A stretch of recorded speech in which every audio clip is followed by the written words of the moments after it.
Olá pessoal, essa é mais uma das nossas videoaulas de métodos quantitativos. Eu sou o professor David Oliveira e hoje a gente vai falar de um tópico, que é o tópico de comparação de modelos. Esse tópico é muito importante, principalmente no momento que a gente observar que dentro do nosso estudo existem variáveis independentes, significativas e não significativas. Ou seja, eu consigo melhorar o meu modelo e para isso eu vou ter que fazer comparação entre eles de acordo com o nível de significância das variáveis. Eu posso remover ou adicionar variáveis do meu modelo e para isso eu tenho que ter um critério. Basicamente o que a gente vai discutir nessa videoaula é este critério. Bem, os nossos objetivos aqui na comparação de modelos, na nossa videoaula, primeiro é apresentar o conceito de modelos aninhados, tá? Que vai estar presente. Segundo, a gente vai ver a comparação de modelos aninhados via teste F. E num terceiro momento a gente vai ver alguns métodos de seleção de modelos, utilizando os dois conceitos anteriores, tanto de modelos alinhados e tanto os métodos de comparação. Eles vão ser ferramentas para a gente fazer a seleção dos modelos. Muito bem. O que são modelos alinhados? Então, eis a primeira pergunta. Bem, vamos pensar o seguinte. Eu posso ter uma amostra, obviamente, populacional que gerou um conjunto de dados e vamos supor que a gente tem aqui duas variáveis, tá? x1 e x2. Eu vou poder gerar a partir dessas duas variáveis, considerando só um modelo linear, polinomial linear em x1 e x2, eu vou poder gerar esse modelo aqui, que é o modelo mais completo, ou seja, o modelo que possui todas as variáveis, tá? Esse modelo a gente vai chamar aqui de geral, tá? Então, é um modelo que contempla todas as variáveis. Por conta de estar com todas as variáveis descritas no meu modelo. Mas eu posso ter modelos, vamos dizer, incompletos, ou seja, modelos que tenham só ou a variável x1 ou a variável x2. Perceba que quando esse modelo é incompleto, ou seja, quando eu tenho só no meu modelo presente a variável x1 ou a variável x2, o que eu fiz basicamente foi zerar o beta correspondente à minha variável adicional aqui, complementar. Então, eu tenho um modelo completo, daqui eu saio para um modelo incompleto, zerando esses parâmetros. Ou seja, esses modelos, eles são casos particulares de um modelo mais geral. Os dois modelos que têm só uma variável são casos particulares de um modelo geral que tem duas variáveis, x1 e x2. Ao passo que eu posso pegar o modelo mais simples de todos, ou também vou chamar de modelo mais restrito, no qual, se eu zerar beta 2 e beta 1, eu vou zerar ou vou eliminar a participação das variáveis independentes do meu modelo e, consequentemente, eu vou ter um modelo constante, ou seja, que depende só de beta 0. Então, para efeito de notação, a gente tem algumas estratégias mais à frente que a gente vai ver, mas essas estratégias são baseadas em como que a gente aborda os modelos. Então, eu posso ter uma estratégia bottom-up, ou uma estratégia top-down.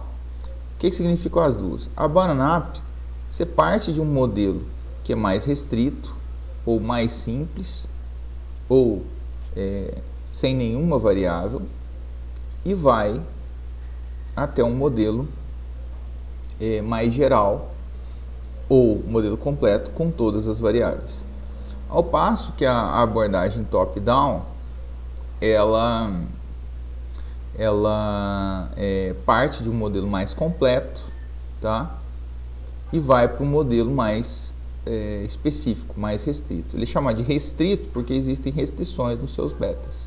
Esse modelo também é restrito, mas ele não é tão restrito quanto esse modelo aqui. O que vai acontecer mais à frente é que a gente vai ter estratégias que são baseadas nessa ideia de partir de um modelo mais simples para um mais geral, ou partir de um modelo mais geral para um mais restrito. Nesse caso, a gente está trabalhando com duas variáveis, tá? Só para ilustrar. Mas pensa o seguinte, e se eu tivesse... estou trabalhando com duas variáveis, e o fato de trabalhar com duas variáveis vai nos gerar aqui 4 modelos possíveis. Esse, este e este. Ou seja, dentro de um estudo com duas variáveis, todos esses modelos poderiam ser utilizados para estudar, para se explicar a variável y. Só que, nesse caso, até a gente tem um grau de complexidade baixo. Mas vamos imaginar o seguinte. Vamos pensar que a gente tenha agora p variáveis, que é uma situação mais próxima da nossa vida real. E nessas p variáveis eu tenho, obviamente, o meu modelo mais completo, que é um só, e o meu modelo mais específico, né, o mais restrito, que também é um só. E dentre eles eu tenho os modelos incompletos. A questão é que, se eu tiver p variáveis consideradas no meu modelo, eu vou gerar 2 elevado a p modelos possíveis para serem utilizados para explicar a nossa variável resposta, a variável dependente y. Só para ilustrar, se eu tiver 10 variáveis aqui, como exemplo, eu teria 1024 modelos possíveis, o que, óbvio, que geraria um problema para a gente aqui de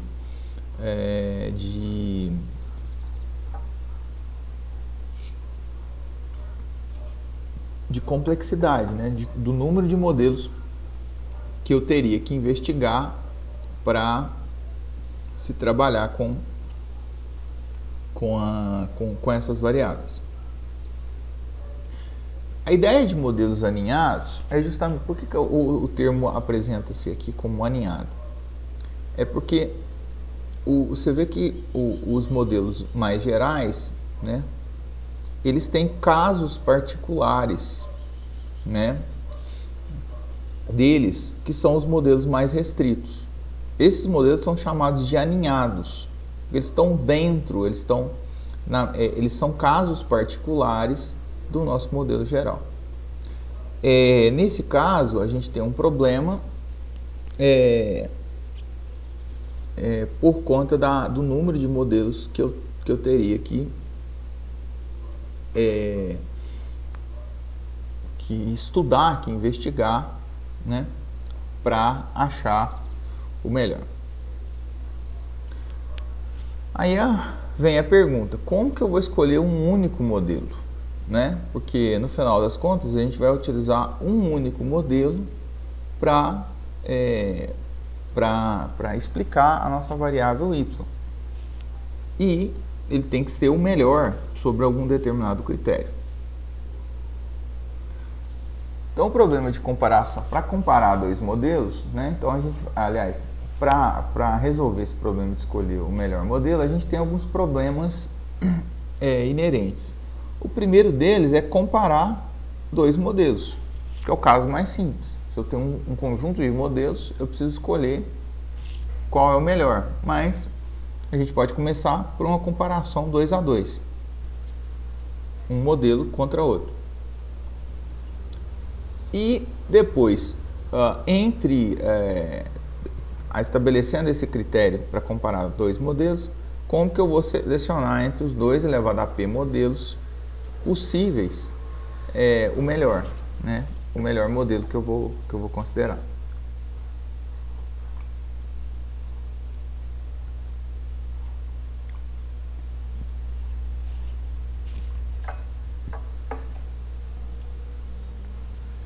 Muito bem. Então, para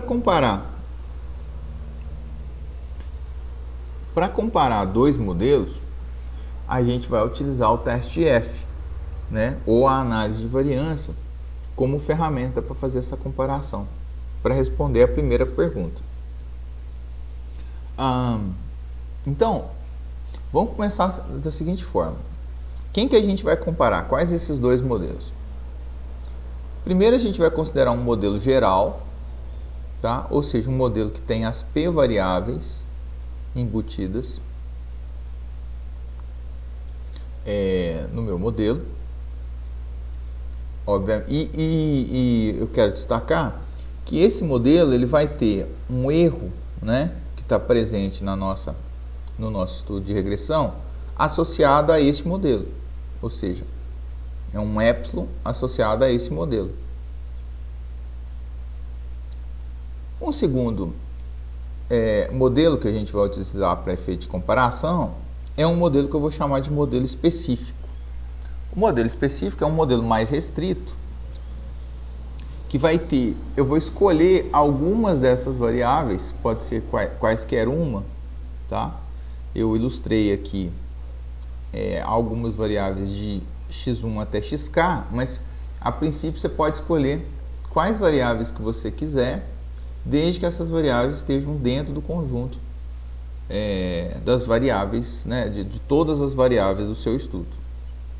Então, nesse caso, o modelo ele vai de x1 até xk, ou seja, ele tem k variáveis, onde esse k ele é menor do que o p, esse número de variáveis do seu modelo geral.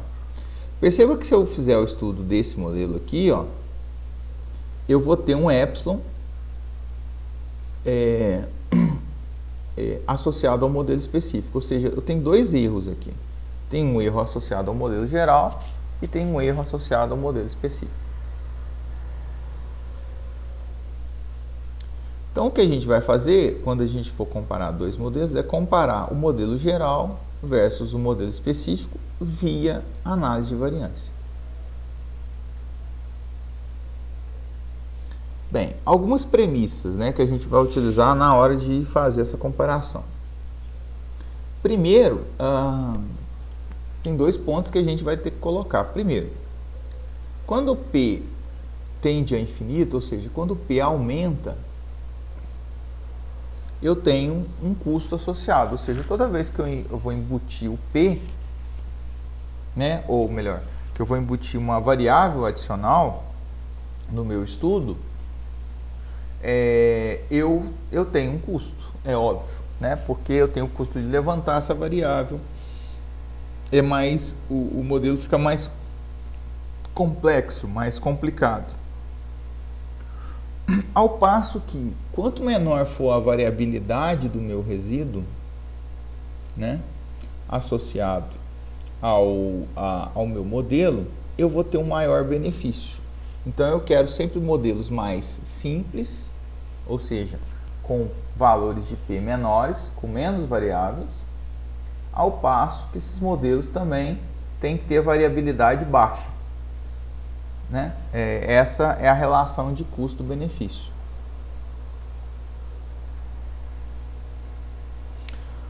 Só para ilustrar, então aqui ó, eu tenho um exemplo com uma variável, eu vou ter um modelo aqui A, que só tem uma variável x1, né, y em função de x1, e tem uma reta associada aqui, ó. O que é esse sigma aqui, ó? Esse sigma, visualmente, nesse caso desse modelo linear de uma variável só, x1, ele vai ter uma nuvem aqui, ó, que a gente em torno da reta, que a gente vai descrever como variabilidade. A variabilidade dessa nuvem, que são os resíduos aqui, ó, a gente vai assumir que ela tem uma distribuição normal, tá? Então, os resíduos que descrevem a distância entre o ponto observado e o ponto da reta, né, que a gente utiliza como predição, a gente vai assumir que tem uma distribuição normal com média zero e com variância sigma epsilon para A, né, para o modelo A aqui. Bem, se eu considerar a mesma situação, né, ou melhor, pode até ser o mesmo conjunto de pontos, só que considerando um modelo agora B, no qual ele tenha duas variáveis. Esse modelo ele pode ser descrito num plano, né? Ele vai descrever um plano. Para quem tem dúvidas, é só olhar as aulas de cálculo, reviver as aulas de cálculo multivariado e álgebra linear, geometria analítica e álgebra linear, que vocês vão verificar esse plano. E no nosso caso, o modelo B, ele descreve um plano que se ajusta de maneira ótima ao conjunto de pontos. Então, aqui esse plano também tem uma variabilidade, que vai ser a distância de cada um dos pontos observados em relação ao plano verdinho aqui. Eu estou descrevendo aqui mais ou menos em rosa uma nuvem, né, como se fosse uma nuvem em torno do plano. E a gente vai assumir que essas distâncias, né, elas têm uma distribuição normal com média zero e variância sigma 2b.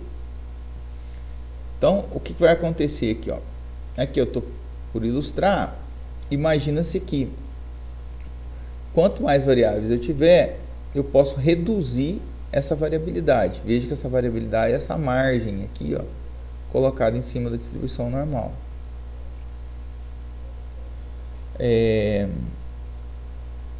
Então, nesse caso aqui, ó, só para efeito de comparação, eu tenho que o modelo B tem mais variáveis do que o modelo A, é óbvio, aqui tem duas e aqui tem uma.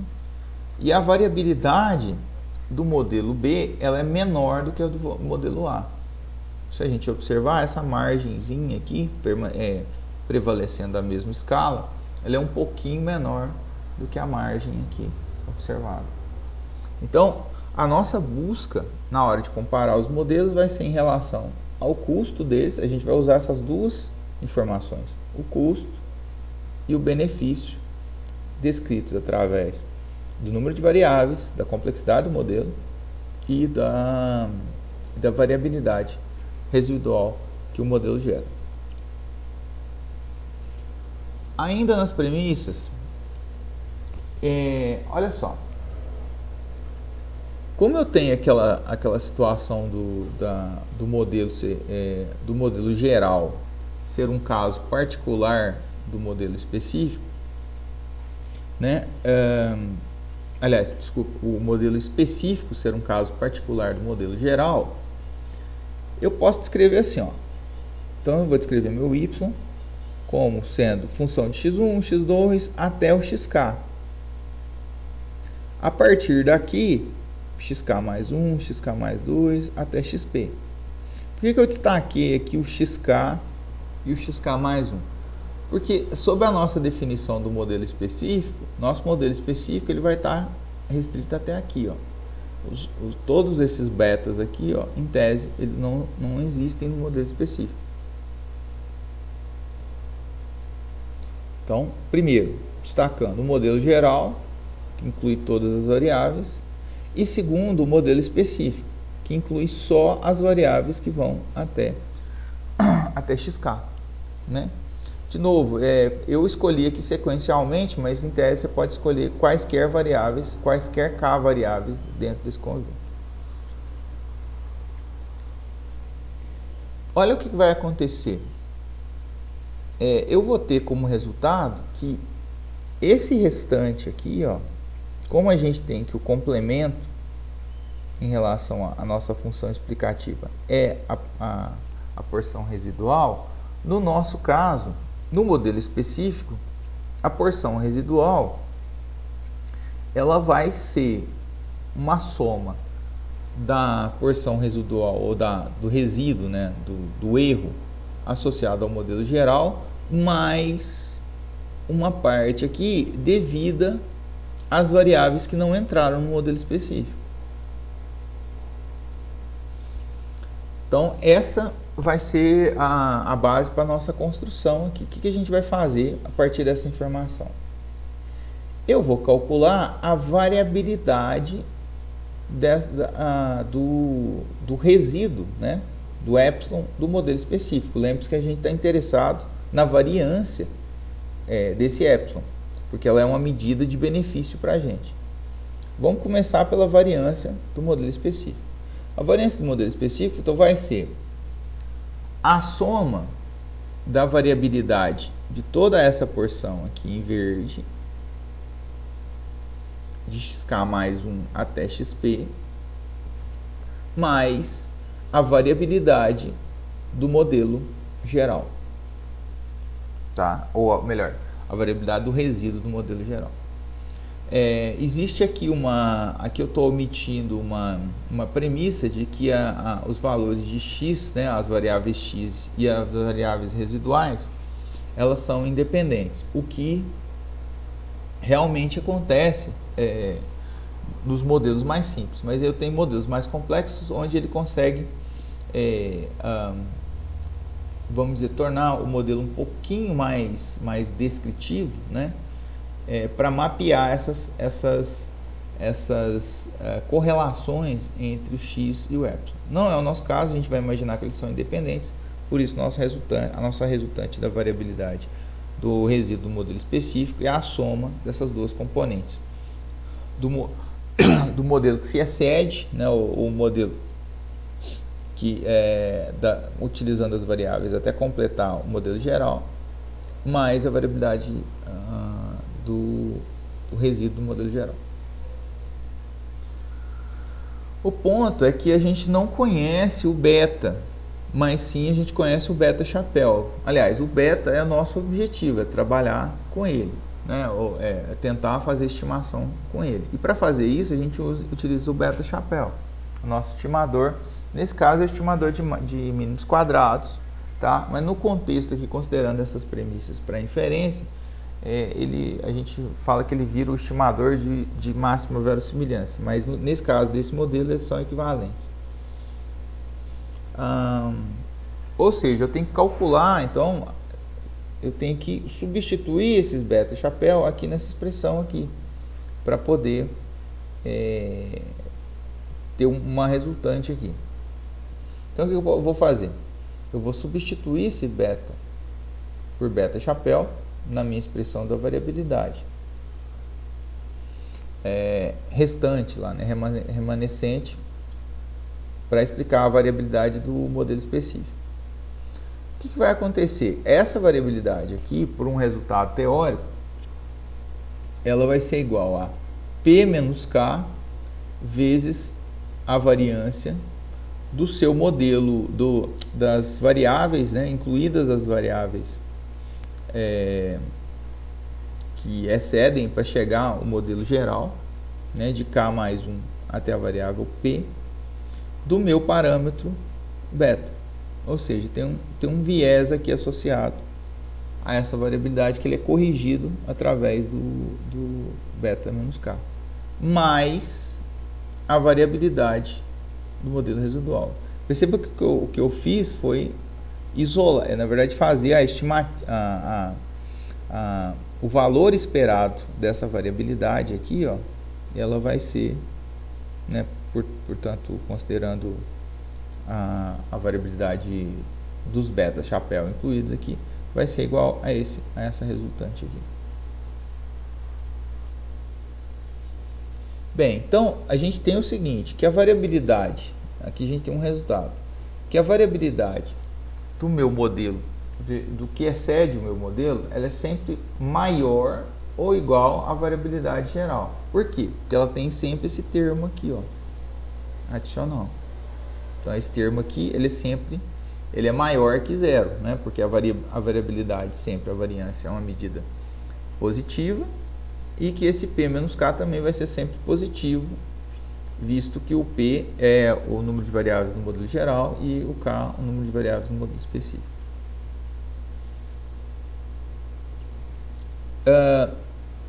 Então, eu vou chamar aqui para efeito de notação o x extra, tá? O x extra seria um conjunto de variáveis de k mais 1 até a variável p, aquelas variáveis extra, até chegar ao modelo completamente geral, né? Com todas as variáveis embutidas. E eu vou chamar de beta extra estimado o meu conjunto de beta chapéu, né, ou as estimativas de cada um dos betas associados a essas variáveis. Portanto, eu tenho que a variabilidade aqui, olhando matricialmente, tá, a variabilidade do x extra vezes o beta chapéu extra é maior, sempre maior ou igual que a variabilidade residual. Sempre eu tenho essa resultante.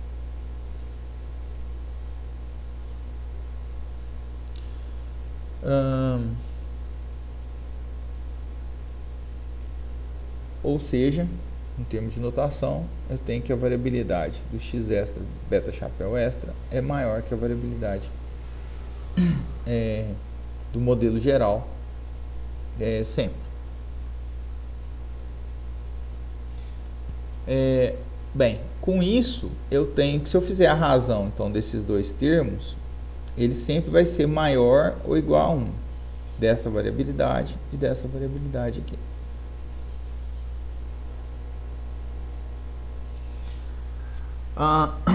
Então, eu posso ter, nesse contexto, duas situações aqui, ó, considerando o parâmetro populacional, o que acontece, e o modelo associado, a escolha do modelo. Se eu tiver que esse parâmetro populacional aqui, né, ou essa razão aqui, for igual a 1, significa que essa porção, essas duas porções são iguais, né? São duas iguais. Então, eu vou escolher pelo modelo específico, tá? E se essa razão dessas duas variabilidades for maior que 1, eu vou optar pelo modelo geral. Isso pode ser mostrado a partir dos nossos valores beta do modelo extra, que eles são zerados, que eles não têm nenhum tipo de adição de informação. Portanto, esse é um critério de escolha que a gente vai estabelecer aqui, ó, da variabilidade, da razão das variabilidades do modelo extra sobre a variabilidade residual e optando, se ela for igual a 1, optando pelo modelo específico, se ela for maior que 1, optando pelo modelo geral. Bem, o teste F, ele faz justamente isso, ele faz um teste, que é um teste de razão de variabilidades, para ver se duas variabilidades são iguais, ou seja, a razão é igual a 1, ou são diferentes. Nesse caso, por construção, no nosso teste, sempre a gente vai ter que uma variabilidade é maior que a outra. Nosso teste F, a gente trabalha como qualquer teste, com níveis de significância que podem ser variáveis, 10%, 5%, 1%, tá? E no nosso caso, a nossa H0 aqui, a nossa hipótese nula sobre o modelo, vai ser que essa razão aqui, entre a variabilidade extra e o modelo geral, ela vai ser igual a 1. E a variabilidade e a hipótese alternativa é que essa razão de variabilidades vai ser maior que 1.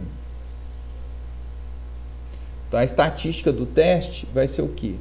Vai ser eu pegar as variabilidades residuais estimadas, tá? Associadas ao meu modelo, as variáveis extras, né? Extras do modelo específico para chegar no modelo geral, e a variabilidade do modelo geral. Para fazer isso, então eu tomo essas duas variabilidades e aplico o teste F. Então, o teste F eu vou ter esse valor calculado aqui, eu vou posicionar ele aqui nessa distribuição F, e a depender da região onde, lembrando que a distribuição F vai ter P menos K graus de liberdade e N menos K menos 1 grau de liberdade. P é o número de variáveis total, né, do modelo geral, K do modelo específico, N vai ser o número de observações que você tem no seu estudo, tá? Então, de acordo com o seu nível de significância escolhido, você vai, óbvio, você vai ter um F crítico, né? Um F que para separar a região de rejeição do teste, que está em vermelho aqui. Se o seu F calculado cair nesse ponto aqui, um ponto acima do seu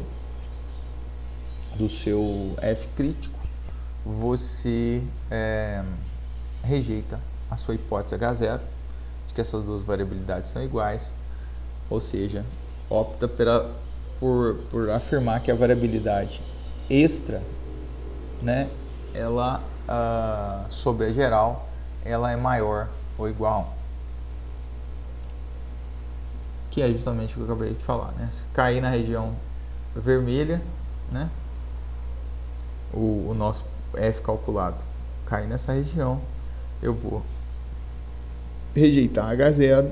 Se ela cair na região em azul, a gente não rejeita H0. A estatística do teste é o F calculado, são as variâncias residuais associadas ao modelo geral. Então, isso aqui é simplesmente calcular a variabilidade dos resíduos do modelo geral, e aqui a variabilidade dos resíduos do modelo contendo só as variáveis extra, com a estimativa beta chapéu, obviamente.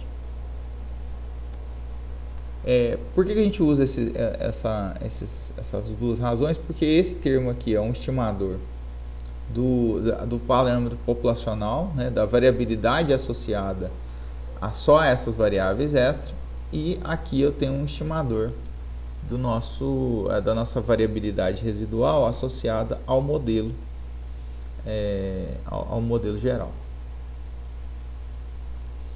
Então vamos lá. Vamos tomar aqui uma situação aqui, ó. Vamos supor que eu tenho de x1 até xk variáveis, ou seja, nosso modelo específico, tá? Eu vou ter um beta chapéu associado a ele.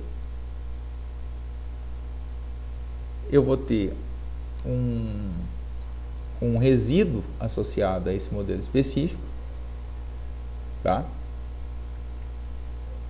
E vou ter uma soma de quadrados associada ao modelo específico. Aqui no modelo geral eu vou ter o mesmo processo, eu vou ter um beta chapéu estimado associado a ele, eu vou ter um epsilon geral, né, associado a esse modelo. Lembre-se que o y aqui ele é calculado em função deste beta chapéu. Aqui eu vou ter p variáveis, aqui eu vou ter k variáveis no meu beta, e tem a soma de quadrados que é calculada aqui em função deles. Então, primeiro, a estimativa da soma de quadrados residual, a gente já viu na análise de variância, vai ser a soma de quadrados dos resíduos gerais dividido por n menos p menos 1, onde p é o número de variáveis, n é o número de observações, e a variabilidade residual das variáveis extra, tá? Das variáveis extra significa das variáveis que vão de k mais 1 até p, ok? Ela vai ser estimada pela soma de quadrados da variabilidade específica, ou seja, esse termo aqui, menos a soma de quadrados da variabilidade residual do modelo geral, dividido por P menos K. Então, essas duas estatísticas são calculadas a partir dessa forma. Vamos ver um exemplo, então. Suponha que eu tenho um Y, dado que é uma taxa de juros, tá? E eu quero modelar, né? Eu quero estabelecer um modelo que investigue 4 variáveis: x1, x2, x3 e x4, tá? Onde x1 é o tempo da empresa, tempo de empresa, ou seja, pode ser que eu tenha uma política no meu banco, na minha operadora de crédito, né, minha empresa financeira, eu possa ter uma política que privilegie alguém, né, de alguma forma. Então, eu estou querendo saber se as empresas mais velhas ou mais jovens interferem na taxa de juros geral cobrada no mercado. O X2 é o passivo líquido, né? Eu também quero saber no mercado, de uma maneira geral, como que essa variável interfere na taxa de juros da empresa quando ela vai coletar, quando ela vai tomar empréstimos. A terceira variável, o setor, tá? Ou seja, se de setor para setor eu tenho uma variação na concessão na taxa de juros cobrada na concessão de empréstimos. E finalmente, X4, o faturamento da empresa, né? Se a empresa ganha mais ou menos, a gente pode ser que o mercado cobre, seja influenciada a taxa de juros pelo faturamento da empresa. Só para destacar que a variável X3 aqui a gente está considerando como categórica, tá?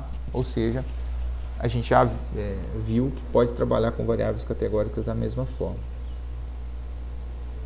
Então, isso aqui descreve, todas essas variáveis descrevem o perfil da empresa e eu quero ver qual a taxa de juros que está sendo cobrada no mercado e se ela depende dessas variáveis que descrevem o perfil da empresa. O mercado, obviamente, cada empresa tem um crédito específico.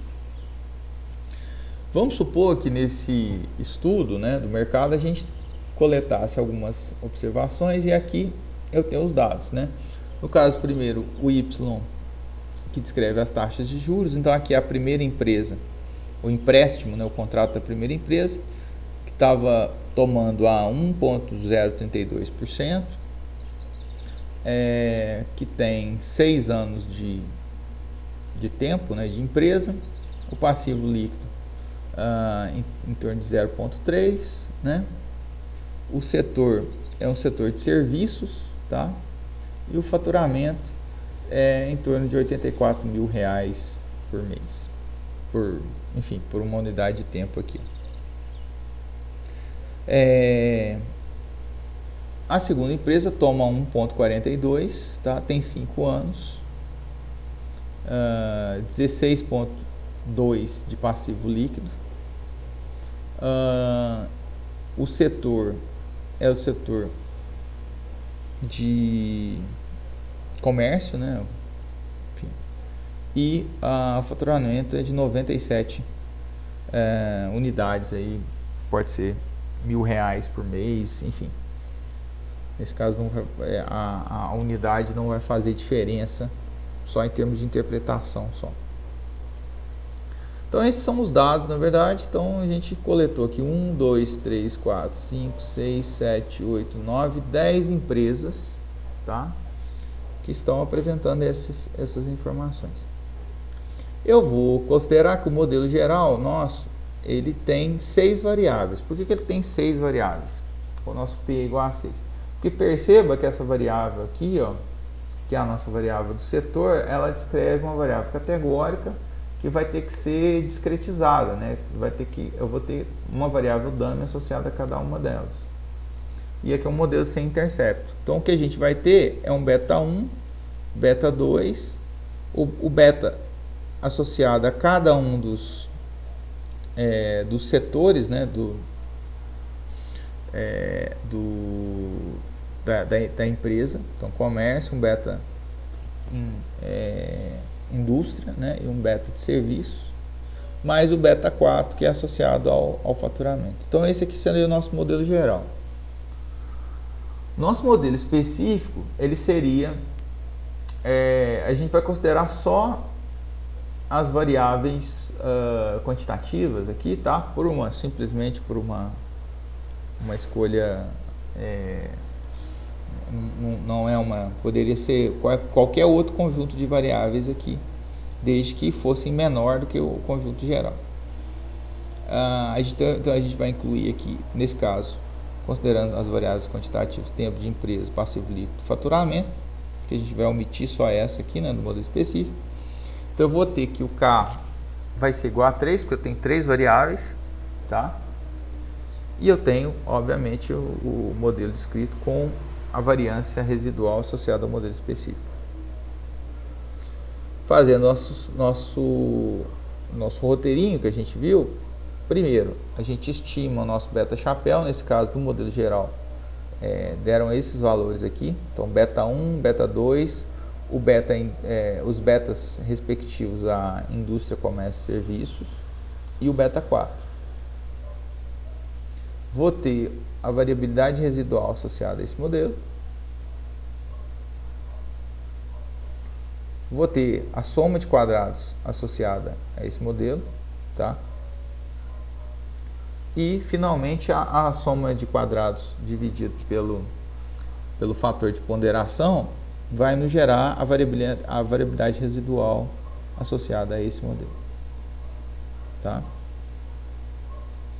No caso do modelo específico, então eu vou fazer só usando as variáveis x1, as variáveis x1, x2 e x4, né, que é o nosso modelo, contendo só as variáveis quantitativas. Se a gente fizer o mesmo processo, estimativa, aqui é o estimador de máxima para verossimilhança, mas, como eu disse, ele é equivalente ao mínimos quadrados aqui.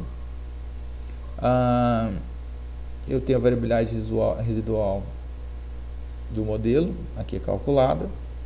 Tenho a sua soma de quadrados, 60,9 aqui. E tenho a variabilidade extra aqui calculada, que seria 20,3, usando a nossa fórmula lá para cálculo da variabilidade associada às variáveis extras, já considerando a nossa diferença, a nossa variabilidade, a soma de quadrados da variabilidade residual e a soma de quadrados da variabilidade específica do modelo, do resíduo do modelo específico. Se a gente aplicar nosso teste hipótese, o que vai acontecer? A nossa construção do nosso teste hipótese, o valor que a gente vai calcular, que a gente vai obter, calculando a razão entre o nosso sigma x extra e o sigma epsilon geral, vai ser um valor bem grande aqui, ó, cerca de 15.226.719, um valor infinitamente, né, muito grande. Nosso F crítico aqui sob essas condições é 19,2, tá? Ou seja, esse valor é muito maior que o 19,2, portanto, eu vou rejeitar a hipótese de que o H0.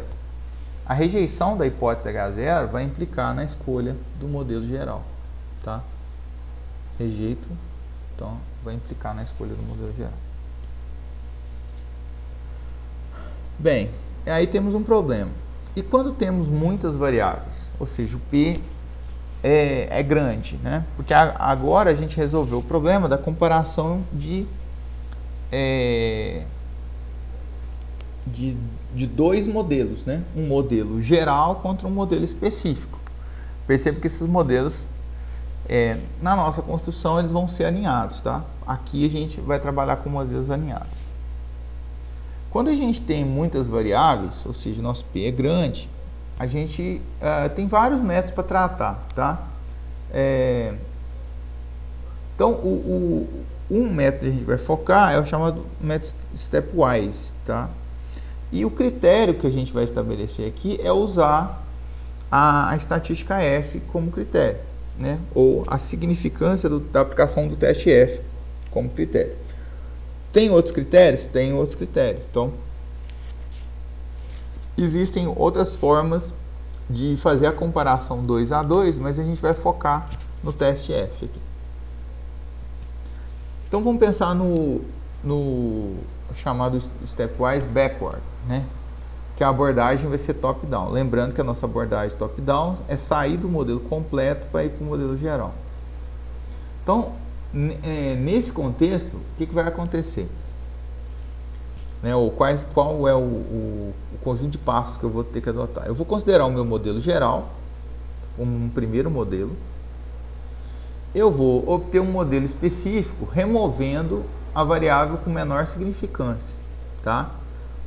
Usando o teste T, ou aqui o teste T, que aplica a significância individual a cada variável, tá? Ou seja, eu tirei uma variável do meu modelo geral, portanto, obtive um modelo mais específico. Eu vou comparar os dois modelos via o teste F, da mesma forma como a gente viu, né? O geral versus o específico. Nesse caso, a gente vai usar a estatística F, mas como eu disse, existem outros critérios, eu posso trabalhar com outros critérios. Se o modelo específico for escolhido, né, o que eu vou fazer? Eu vou atualizar o geral com o específico, ou seja, eu vou mudar o geral aqui, ó, para esse específico que foi adotado, e eu vou repetir as etapas 1, 2 e 3. Ou seja, eu vou voltar para cá e repetir essas etapas. Se o geral for escolhido, né, eu vou parar. Então, se o modelo geral for o melhor nessa competição aqui dos dois, eu vou parar. Perceba que ele é um processo que a gente chama de iterativo, ele se repete, né? A gente começa de um modelo geral e vai removendo variáveis dele, né, até num determinado momento onde o método diga, não tem que remover mais variáveis.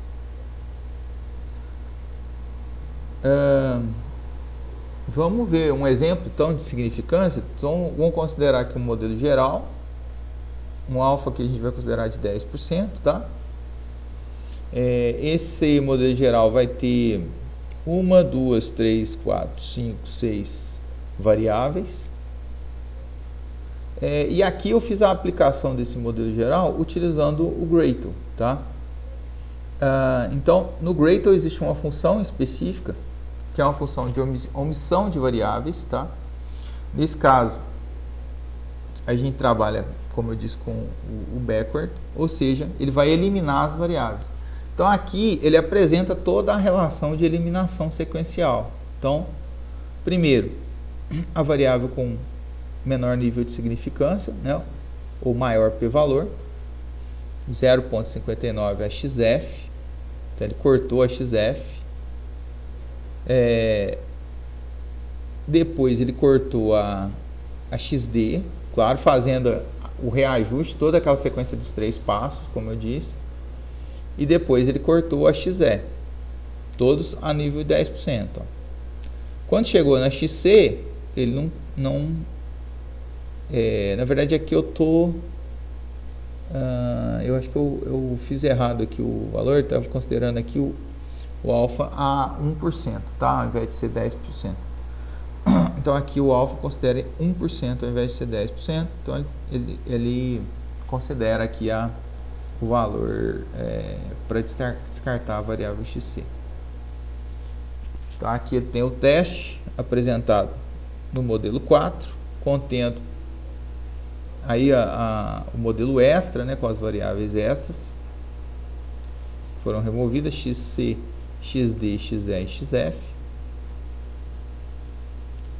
E aqui está ilustrando, na verdade, a estatística de teste, né, que é a nulidade dos betas associados a essas variáveis.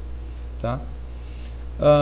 Aqui é o teste, o resumo, na verdade, da estimação sobre o modelo encontrado, né, o modelo final da sequência de passos. Nesse caso é o modelo contém XA e XB, com os respectivos coeficientes, o E padrão, a razão T e o nível de significância de cada uma das variáveis. Ou seja, eu cheguei no modelo específico contendo XA, XB e beta 0.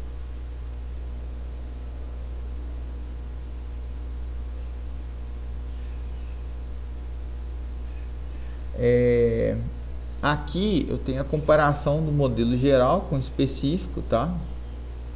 Ou seja, comparando esse modelo contra esse modelo aqui, destaque aqui. Para frisar aqui o nosso p-valor associado a essa comparação, como o nosso p-valor ele é menor do que 10%, eu tinha escolhido inicialmente 10% aqui, né? Embora aqui ele trabalhasse com...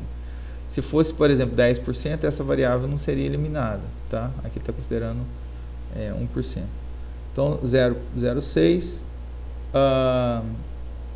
Então, para observar esse valor aqui, vai indicar a escolha, considerando um alfa de 10% do nosso modelo específico, ou seja, em relação ao geral.